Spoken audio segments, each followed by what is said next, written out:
अस्सलाम वालेकुम दोस्तों, मेरा नाम है असीब शफ़क़त और आप देख रहे हैं हंसी टीवी। 6 सितंबर 2019 को इंडिया में पानीपत के नाम से एक मूवी रिलीज़ होने जा रही है, जिसे अफतोश गवारकर ने डायरेक्ट किया है। ये वो शख्स है जो इससे पहले भी जोधा अकबर जैसी तारीखी फ़िल्म के अंदर तारीखी हक़ाइक़ को मस करके दिखा चुका है, और इस बार भी तीसरी पानीपत की लड़ाई और अहमद शाह अब्दाली की ज़िंदगी के बारे में कुछ ऐसा ही मनफी प्रोपेगेंडा इस फिल्म में भी किया जा रहा है। इस फिल्म के अंदर अहमद शाह अब्दाली का किरदार संजय दत्त निभा रहे हैं, जहां इन्हें विलन के तौर पर एक जालिम, अयाश और बदतरीन हुक्मरान बनाकर दिखाया गया है, क्योंकि वो एक मुसलमान हुक्मरान थे और उन्होंने हिंदू मराठों को पानीपत के मकाम पर एक ऐसी इबरतनाक शिकस्त दी जो वो आज तक नहीं भूले। और यही वजह है कि वो मुसलमान हुक्मरानों को अपनी फिल्मों के अंदर एक बदतरीन किरदार का मालिक दिखाकर हिंदुओं की बर्तरी दिखाने का एजेंडा पूरा कर रहे हैं, और इसीलिए एक के बाद एक ये तारीखी फिल्में बनाई जा रही हैं, क्योंकि ये लोग जानते हैं कि आज की हमारी नौजवान नस्ल अपनी तारीख से ज़्यादा वाकिफ़ ही नहीं है, और सिर्फ 2 घंटों की एक फ़िल्म को देखकर अपनी तारीख के बारे में ये दिखाई जाने वाली परसेप्शन या वैसे ही इमेज बनाकर थिएटर से बाहर निकलती है, जो कि फ़िल्मों में दिखाया गया है। लेकिन दोस्तों, इस फिल्म के बरक्स तारीखी हक़ाइक़ कुछ और हैं, क्योंकि अहमद शाह अब्दाली या अहमद शाह दुरानी एक इंतहाई नेक, रहमदिल और ईमानदार मुस्लिम हुक्मरान थे, जिन्होंने ना सिर्फ मौजूदा अफ़गानिस्तान की बुनियाद रखी, बल्कि पूरे हिंदुस्तान को फतह करके भी वापस अपने मुल्क अफ़गानिस्तान लौटाए, क्योंकि इन्हें इक़्तिदार का कोई शौक़ नहीं था और ना ही कोई लालच। वो किसी बादशाह की नस्ल से नहीं थे, लेकिन अपनी काबिलियत के बलबूते पर वो बादशाहत के अजीम मर्तबे तक ज़रूर पहुँचे। इनकी ज़िंदगी के पोशीदा और दिलचस्प हक़ाइक़ और पानीपत की लड़ाई के असल मोरिकात हम आज की इस वीडियो में जानेंगे, जो कि आपके लिए काफ़ी हैरान कुन होंगे। अहमद शाह खान अब्दाली 1722 को आज के मौजूदा दौर के इलाके मुल्तान में पैदा हुए। इनका असल नाम अहमद खान और कबीले का नाम अब्दाली था। इस वक्त के ईरान के बादशाह नादिर शाह ने अफ़गानिस्तान के शहर कंधार पर जब हमला किया, तो इस वक्त अहमद शाह की उम्र 20 साल थी। इनको इनके भाई जुल्फ़िकार खान के साथ कंधार के गवर्नर ने कैद में रखा हुआ था। नादिर शाह ने जब अहमद शाह को देखा तो इन्हें इस लड़के के अंदर कुछ खूबी नज़र आई। नादिर शाह को अहमद शाह के चेहरे के अंदर कुछ ऐसा नज़र आया कि उन्हें लगा कि ये लड़का बड़े होकर बहुत बड़े कारनामे करेगा, क्योंकि इसके चेहरे के तासुरात और काबिलियत इस बात की गवाही दे रहे थे। अहमद शाह को नादिर शाह ने अपना मुशीर ख़ास बना लिया और इसे अपनी फ़ौज में शामिल कर लिया। इनकी बहादुरी, वफ़ादारी और आला कारकर्दगी से मुतासिर होकर नादिर शाह इसकी बहुत इज़्ज़त करता था। हर काम में इनसे मशवरे लेता, हत्ता कि नादिर शाह की अपनी ज़ाती ज़िंदगी भी अहमद शाह से पोशीदा नहीं थी। इसी दौरान 1739 में औरंगज़ेब आलमगीर की वफ़ात के बाद जब मुग़ल सल्तनत कमज़ोर पड़ने लगी, तो नादिर शाह ने यह मौका गनीमत जाना और दिल्ली पर हमला कर दिया। इस दौरान एक बहुत बड़ी जंग हुई, जिससे दिल्ली फतह हो गया। नादिर शाह ने अहमद शाह को ऑफ़र की कि तुम हैदराबाद दक्कन के गवर्नर बन जाओ, सो उन्होंने ऐसा ही किया। दिल्ली को फतह करते हुए नादिर शाह ने तख्ते ताउस और नायाब कोहे नूर हीरा अपने साथ ले लिया। इसने ये दोनों चीज़ें अहमद शाह की निगरानी में रखीं, क्योंकि वो अहमद शाह अब्दाली पर सबसे ज़्यादा एतबार करता था। हैदराबाद दक्कन में ही अहमद शाह की मुलाकात एक बार निज़ामुल मुल्क आसिफ जाह से हुई। ये अपनी अक्लमंदी और पेशन गोइयों के लिए बहुत ज़्यादा मशहूर थे।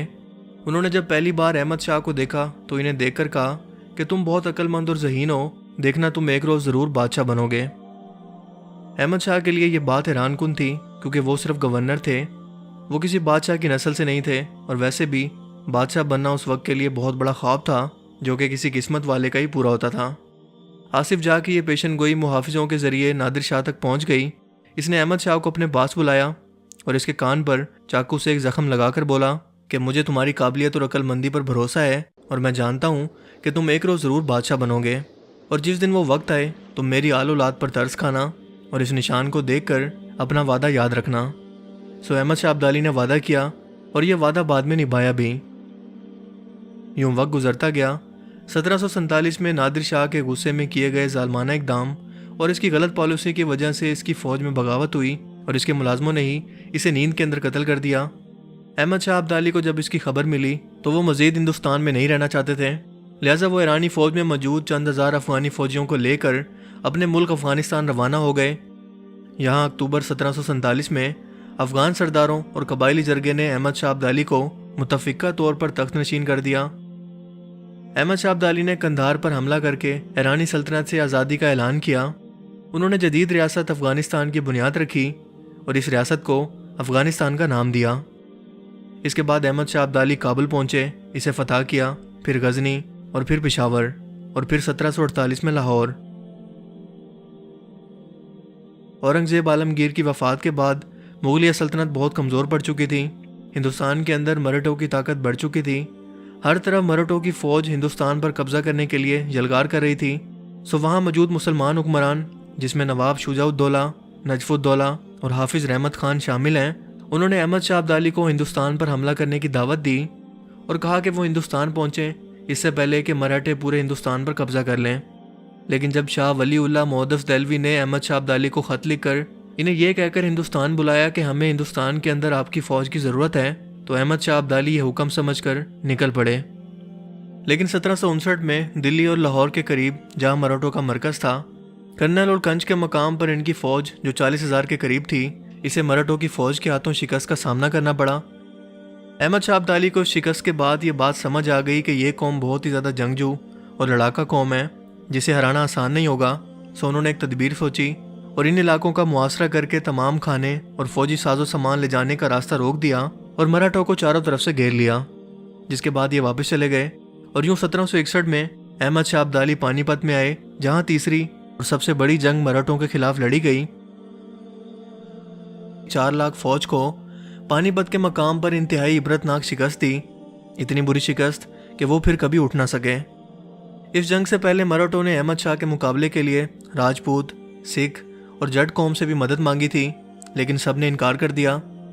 मराठों का पेशवा, जो कि बालाजी राव था, इसने अपने भाई और बेटे को अहमद शाह अब्दाली के मुकाबले में फ़ौज की कमान दी थी, लेकिन ये दोनों ही मारे गए, जिससे मराठों के हौसले टूट गए।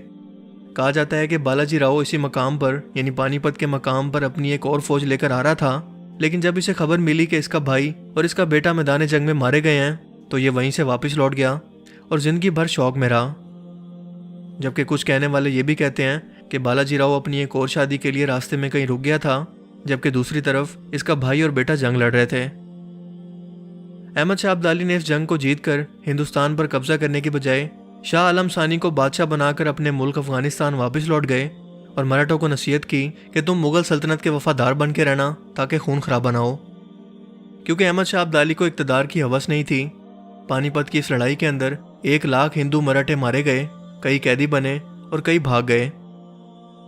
अहमद शाह अब्दाली ने मुल्तान, लाहौर और कश्मीर समेत पंजाब, सिंध और बलूचिस्तान को भी अफगानिस्तान में शामिल कर दिया, जबकि खुरासान का कुछ इलाका भी अपने कब्जे में ले लिया। कंधारा में इसने खूब इंफ्रास्ट्रक्चर की बुनियाद रखी। इनकी बनाई गई दुरानी सल्तनत 1973 तक कायम रही। उन्होंने रंजीत सिंह को भी शिकस्त दी। 18वीं सदी के निस्फ सानी अहमद शाह अब्दाली वो दूसरे हुक्मरान थे जिन्होंने सल्तनत उस्मानिया के बाद रकबे के लिहाज से सबसे बड़ी सल्तनत की बुनियाद रखी। 23 अक्टूबर 1772 को 50 साल की उम्र में इनकी वफ़ात हुई। इनका मकबरा कंधार में ही मौजूद है। इनके बाद इनका बेटा तैमूर शाह तख्त नशीन हुआ, लेकिन वक्त के साथ साथ इनकी अजमत और जाहो जलाल की तमाम हकीकतें महज किताबों के औराक की नज़र हो गई, जिसे हर शख्स ने अपने अपने अंदाज में तारीख की किताबों के अंदर तोड़ मरोड़ कर पेश किया। और अब हमारी नौजवान नस्ल किताबों से ज़्यादा मूवीज़ को अहमियत देती है। सो इसी वजह से मूवीज़ के अंदर भी अहमद शाह अब्दाली की तरफ से दी गई इस इबरतनाक शिकस्त को छुपाने के लिए और हिंदू मराठों को एक स्पीरियड कौम दिखाने के लिए इनकी ज़िंदगी पर भी प्रोपेगेंडा से बाज नहीं आए। और ये सिलसिला आगे भी रुकने वाला नहीं है, क्योंकि टीपू सुल्तान फिल्म भी बहुत जल्दी ऐसे एजेंडा लेकर आने वाली है, जिसके अंदर टीपू सुल्तान के कैरेक्टर को भी तोड़ मरोड़ कर और मस्त करके शाहरुख खान टीपू सुल्तान का कैरेक्टर परफॉर्म करने वाले हैं।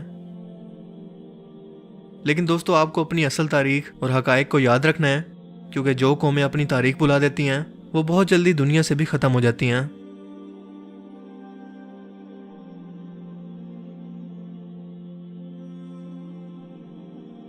आई होप कि इस वीडियो से आपको बहुत कुछ नया जानने को मिला होगा और आपको ये वीडियो पसंद आया होगा। अगर आपको ये वीडियो अच्छा लगा तो इसे लाइक कीजिए और मज़ीद इस तरह के इन्फॉर्मेटिव वीडियोस के लिए इस चैनल को ज़रूर सब्सक्राइब करें। अब मैं मिलूँगा आपसे एक नई इंटरेस्टिंग वीडियो में। तब तक के लिए अपना बहुत सा ख्याल रखिएगा। Thanks for watching this video. अल्लाह हाफिज़।